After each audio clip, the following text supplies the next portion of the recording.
नमस्कार। Observations with experience के इस यूट्यूब चैनल पर आपका स्वागत है। मैं हूं आपका मित्र फसीम सक्सेना। हमारे जीवन में हमारे स्वभाव का बहुत ज़्यादा प्रभाव होता है। प्रभाव के बारे में सबको पता है कि क्या क्या होता है। हम उद्दंड हो जाते हैं, शरीफ हो जाते हैं, एक्टिंग करने लगते हैं, समय समय के हिसाब से अपने भाव को बदल लेते हैं, वो सबको पता है। आज बात करते हैं स्वभाव के पीछे की, कि स्वभाव बनता कैसे है, स्वभाव के कारण क्या है। तो स्वभाव बनता है हमारे विचारों से। हमारे विचार पॉजिटिव हैं, निगेटिव हैं। दुनिया की नज़रों में हम जब पॉजिटिव हैं तभी तो हमारे विचार बने। तो दुनिया की नज़रों में वो पॉजिटिव है कि निगेटिव है, वो दुनिया सोचती है, वो नहीं, वो बेकार है, वो सही है। जो विचार अपने खुद तैयार कर रहा है वो तो उसको अच्छे लग रहे हैं, तभी तो विचार उसके हैं।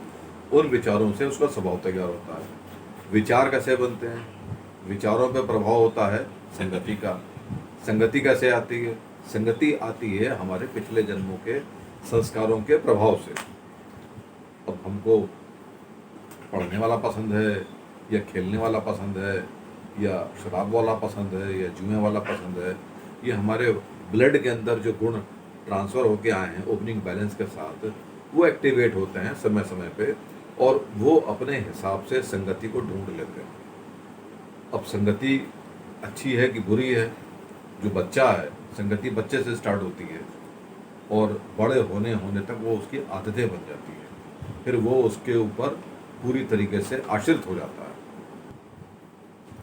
अब संगति अच्छी है कि बुरी है, ये तो बच्चे को नहीं पता।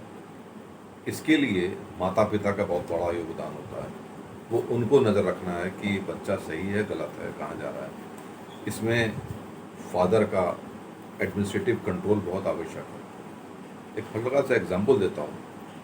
मेरे फादर के एक मित्र थे, वो शरीफ थे, आया करते थे, और उनकी बातचीत से लगता था, उनके हाव भाव से, चलने का ढंग से, लोगों से जो उनका व्यवहार था, लोगों का उनके प्रति जो एक विचार था, वो सब यही था कि बड़े शरीफ आदमी हैं।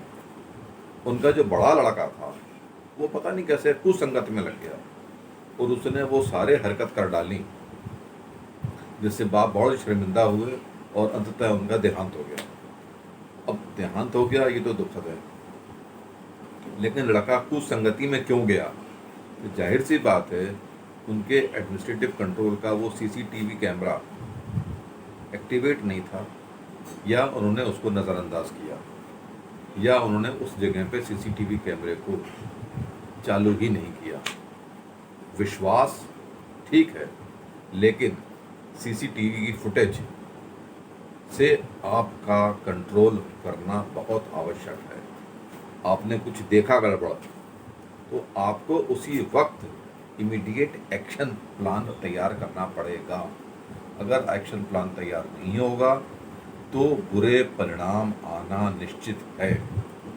बुरे परिणामों को रोकना है तो दूसरे को दोष देने के बजाय स्वयं को इतना एक्टिवेट करना पड़ेगा कि आने वाली व्याधि को पहले से ही पहचान कर उसके लिए एक आवश्यक कदम उठाया जाए, एक प्रबंध तैयार किया जाए, ताकि वो उस घेरे को तोड़ ही ना पाए। जैसे ईश्वर ने पृथ्वी के चारों तरफ अल्ट्रावायलेट रेस को रोकने के लिए एक वायुमंडल का चक्र बनाया हुआ है, गैसों का। किरणें आती हैं खतरनाक वाली, और उसी से परावर्तित रिफ्लेक्ट होकर वापस चली जाती है, जिससे ये आसमान का रंग नीला दिखाई पड़ता है। ईश्वर की व्यवस्था है, गलत किरणें नहीं आ सकती। वैसे ही गलत संगति अगर प्रवेश करने का प्रयास कर रही है तो वहाँ पे हमको एक सुरक्षा चक्र बनाना पड़ेगा। अब इसकी व्यवस्था कैसे की जाए, इसके लिए मेरा छोटा सा एग्जाम्पल देके इस चर्चा को समाप्त करूँगा। गणेश जी की जो फोटो है, उस तस्वीर को आप अपने जहन में ले लें। आराम से बैठे हुए हैं, लंबी सी सूंड है, बड़े बड़े कान हैं, 4 हाथ हैं, एक हाथ में आशीर्वाद है, एक हाथ में कमल का फूल है, एक हाथ में लड्डू है, और एक हाथ में कलम। नीचे लड्डू का थाल रखा हुआ है, वहाँ एक चूहा बड़े अच्छे गहने पहने हुए लड्डू खा रहा है। गणेश जी आराम से बैठे हुए। ये एक चित्र नहीं है, ये एक प्रकार का संदेश है जो हमको समझना है। संदेश किस प्रकार का है?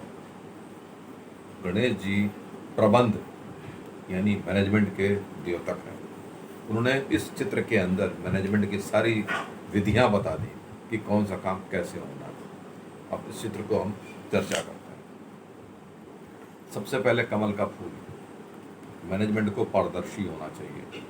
अगर आपका सबॉर्डिनेट आपके ऊपर भरोसा नहीं कर पाएगा तो उसकी रिपोर्टिंग भी सही नहीं आएगी। उसको आपके ऊपर विश्वास करना पड़ेगा। ये आपके व्यवहार पे डिपेंड करता है कि आप उसको कितना सम्मान दे रहे हैं, कितनी इज्जत दे रहे हैं। अगर दुत्कार के बात करेंगे तो वो भी आपको वैसे ही रिपोर्ट दे देगा, ठीक है हो गया जा। दूसरा, कमल का फूल के बाद आता है पेन। पेन यानी इंसेंटिव। अच्छा काम किया उसको इनाम दो। लड्डू का थाल और आशीर्वाद, ये उसी के साथ साथ है कि कोई भी आएगा तो खाली हाथ नहीं जाएगा, जो भी आएगा आशीर्वाद पाएगा। और साथ में एक है हंसुआ। अगर कोई गड़बड़ करेगा तो उसका फुल एंड फाइनल भी हो जाएगा, वो है HR। ये तो है सिंपल रूप उनके हाथों का। अब हम देखते हैं कान। कान है उनके इंफॉर्मेशन सिस्टम। इतने बड़े कान होने चाहिए कि दूर दूर की इंफॉर्मेशन उनके पास आ जाए, यानी उनका IT सेल बहुत मजबूत होना चाहिए जहाँ से उनको इन्फॉर्मेशन आए। विजिलेंस, इंटेलिजेंस सब उनके कानों के साथ है। He will listen everything. कोई भी साउंड की आवाज़ आएगी सब उनको पता होना चाहिए कि कहाँ पे क्या हो रहा है। सूंड लंबी है। जो भी इंफॉर्मेशन आई उसको वेरीफाई खुद करना है। किसी की इंफॉर्मेशन पे अगर ब्लाइंडली आपने एक्ट किया वो भी गलत है। To verify by yourself, वो है नाक, सूंघने के लिए। मुंह बंद है, बोलना कुछ नहीं है, एक्ट है, करवा लेना है लोगों से और उसकी व्यवस्था कर देनी है। एंड करते हुए अब जो चूहा दिखाया है, चूहा है सबसे लोअर कैटेगरी का स्टाफ। उसको भी इतनी आज़ादी होनी चाहिए कि वो आपके सामने बैठ के लड्डू खा सके। जनरली ऐसा होता नहीं, बड़ा गैप होता है मैनेजमेंट का और lowest category of the staff का, वर्कर का बेसिकली। उसके पास भी इतनी संपन्नता होनी चाहिए कि जब वो आपके पास आए तो अच्छे कपड़े हों, आभूषण हों, इतना उसको आर्थिक स्थिति उसकी अच्छी होनी चाहिए। आज ऐसा नहीं है, पता नहीं होगा भी कि नहीं होगा, भगवान जाने। तो वो गणेश जी ने वो जो अपनी फ़ोटो बना के एक संदेश दिया है वो ये है कि आपका एडमिनिस्ट्रेटिव कंट्रोल कितना सुदृढ़ होना चाहिए। सारी इन्फॉर्मेशन आपके पास आनी चाहिए, इंडिपेंडेंट, हर जगह से इन्फॉर्मेशन आएगी। 10 इन्फॉर्मेशन अगर आ रही हैं तो 10 ही एक दूसरे को वेरीफाई भी कर देती हैं कि ये क्या कह रहा है और ये क्या कह रहा है। उसमें अगर इन्फॉर्मेशन देने वाला गलत है उस पर भी एक्शन हो जाएगा। तूने ऐसे गलत कैसे बता दिया, तू वहाँ गया था, मैंने रिकॉर्ड देखा। क्योंकि फालतू फालतू इन्फॉर्मेशन देके कन्वेंस पे तो क्लेम करेंगे वो, तो कन्वेंस हम क्यों देंगे फालतू की। हमने बेवकूफ़ नहीं बनना है। मैनेजमेंट का सबसे बड़ा उद्देश्य बेवकूफ़ नहीं बनना है। और जितना ज़्यादा आपका कंट्रोल इस विषय पे होगा मजबूत कि आपको कोई बेवकूफ़ नहीं बना सकता, उतना ही ज़्यादा आपका प्रशासन सख्त होगा। तो आवश्यकता इसी बात की है कि अपने को सुदृढ़ करेंगे तो हम समाज को व्यवस्थित कर पाएंगे। और अगर हम खुद ही कमज़ोर होंगे तो दुनिया को क्या करेंगे। हम खुद ही गिरना है, पहले हम खुद अपनी लाठी पकड़ के संभालें तो सही। हमारी टांगें मजबूत, मस्तिष्क मजबूत, कंट्रोल मजबूत, स्वभाव मजबूत, तो स्वभाव का प्रभाव भी मजबूत। और जब प्रभाव मजबूत तो डेवलपमेंट किसकी मजाल है कि कोई दूसरा देश हमारी तरफ नज़र तो उठा ले।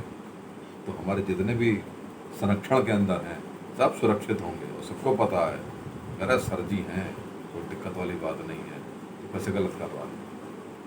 तो स्वभाव की मजबूती से प्रभाव मजबूत होता है।